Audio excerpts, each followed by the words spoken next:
পশ্চিমবঙ্গের মাটিতে দাঁড়িয়ে পূজ্যপাত প্রাতঃস্মরণীয় দেশপ্রেমিক যিনি স্বাধীনতা পাইয়ে দিয়েছেন নেতাজি সুভাষচন্দ্র বসু সম্পর্কে যারা যেখানে অপমানজনক, অশোভন, কুরুচিকর, আপত্তিজনক যত রকম শব্দ অভিধানে আছে, এইসব খারাপ শব্দ প্রয়োগ করেছেন, সেটা কোনো প্রকৃত ভারতবাসী, রাষ্ট্রবাদী দেশপ্রেমিক নাগরিক স্বীকার করে না। আমরা পশ্চিমবঙ্গের মাটিতে এটা করতে দেব না। এটা খুব পরিষ্কার বক্তব্য। আইন সবার ক্ষেত্রে সমান।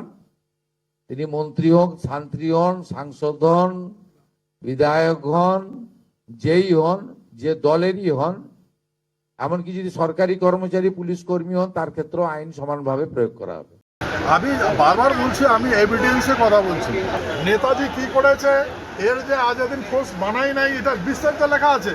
আর ওর ওই কি বলে শরৎচন্দ্র বোস বলেছে, তা যদি গভর্নমেন্টকে অ্যারেস্ট করতে হয়, হ্যাঁ, এনাকে অ্যারেস্ট করুক, আমাকে করবে কেন? উনি তো মারা গেছেন না দাদা, আপনি এখন বলছেন এই জন্য। কিন্তু ঠিক আছে, মারা গেছে, কিন্তু এই ডকুমেন্টস তো আর্কাইভে আছে, আমাদের আর্কাইভে আছে।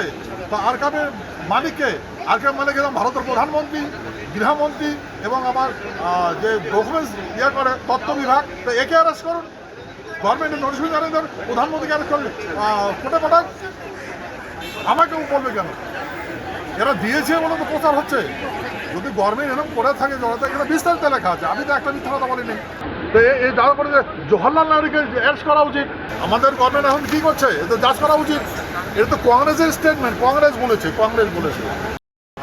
9 আগস্ট 1947 আমরা ভারতবর্ষের সঙ্গে এই যুক্ত হয়েছি, লর্ড মাউন্টব্যাটেন আর হিজ হাইনেস মহারাজ জগদীবেন্দ্রনাথ বসু।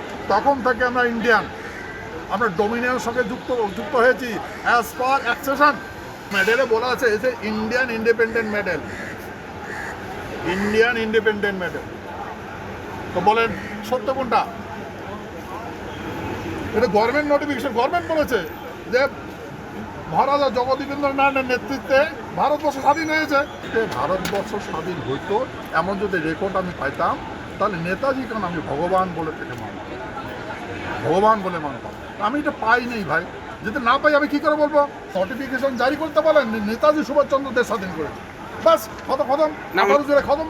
ওনার ভূমিকা তো ছিল ব্রিটিশদের বিরুদ্ধে যুদ্ধ করেছেন, যুদ্ধ করেছে, দেশ স্বাধীনতা তো রেকর্ড আছে। বলেন কোথায় রেকর্ড আছে? বলেন তো কোনটা সত্য? দেশটাকে দুইবার আজাদ হয়েছে নাকি? দুইবার যদি আজাদ হয়ে থাকে উনি কোথায় গেল? আজাদ দেশ উনি কোথায় গেল?